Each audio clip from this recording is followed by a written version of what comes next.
Puisqu'il est policier, il est habitué d'arrêter des malfaiteurs. Et hier, c'est l'aventure d'Occupation Double qui s'est terminée et arrêtée pour Éric. Éric, on t'a vu sur le hot seat la semaine dernière avec Joël. Et tu semblais dire que tu sentais que tu allais être éliminé rapidement par les filles.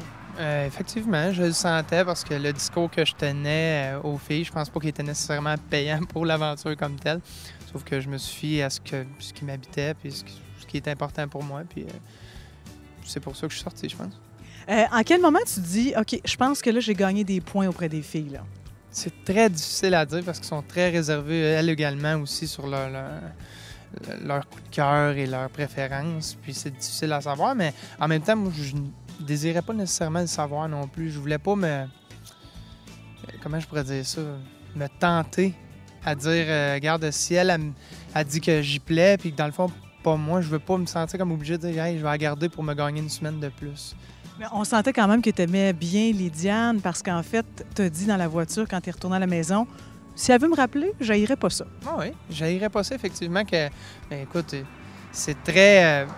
C'est un appel très funné aussi. Là. Je veux dire, on ne sait jamais à l'extérieur. Je veux dire, il y a trop d'impondérables, d'affaires qui peuvent arriver là, qui font que ça se peut que ça marche pas du tout. Ça n'a rien à voir. Puis en plus, je n'étais même pas dans ses coups de cœur non plus. Je veux juste dire que la fille, j'ai trouvé qu'elle agissait bien.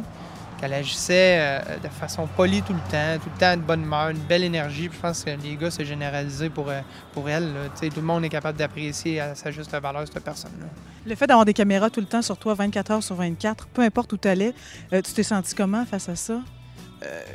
C'est sûr que j'avais une certaine crainte à l'image que j'allais projeter parce que, je suis policier dans la vie puis je voulais pas nécessairement que je sois entaché. C'était important.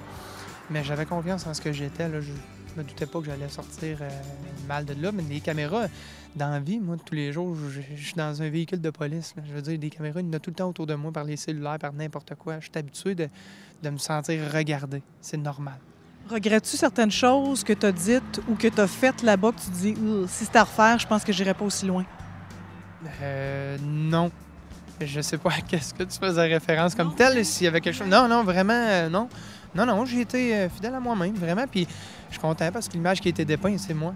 C'est vraiment moi. Je suis verbomoteur au bout, je parle au bout. Puis j'étais rassembleur avec les gars. Puis avec les filles, j'étais, profond par moment. Puis peut-être que j'essayais de creuser un petit peu plus pour essayer d'en savoir vraiment des choses importantes pour pouvoir les vendre aux gars durant les éliminations. Moi, c'était mon but. C'était vraiment de les connaître et de dire on devrait garder ces personnes-là à cause de telle chose. Ce qui, je pense, a été oublié quelquefois par certaines personnes. Tu as eu un certain rival dans l'aventure. Rival dans le sens où il y a un gars qui t'a un peu dérangé parce que c'est un beau bonhomme. Je pense que tu l'estimais beaucoup, tu le trouvais assez intelligent, et c'est Mike. Pas intelligent, un peu. Je veux dire, il est beau bonhomme, là, il parle bien et tout, mais intelligent, faut pas capoter. Écoute, j'ai envie de te proposer quelque chose parce que, tu sais, c'est le fun des fois, à vous, là, entre toi et moi, de parler un petit peu dans le dos de quelqu'un qui nous a dérangés, même si c'est dans le bon sens. Alors, ce que je vais faire, c'est que je vais faire le dos de Mike, mais je sais que ça ressemble pas beaucoup à ça, là. Je vais me placer de dos à toi et j'aimerais ça que tu t'adresses à moi comme si tu parlais dans mon dos et que j'étais Mike. Je suis claire? OK, oui, très clair. Écoute, Mike, je tiens à te dire une chose, là, c'est que quand t'es rentré, là, ça m'a vraiment écœuré.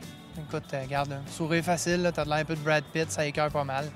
Un grand sourire, toutes les filles aiment ça. Bon, les yeux bleus, joueur de hockey par-dessus le marché. Ça écœure, tu sais, capable de commenter un but, là, ça veut dire qu'il est capable de parler aux femmes, là, tu sais.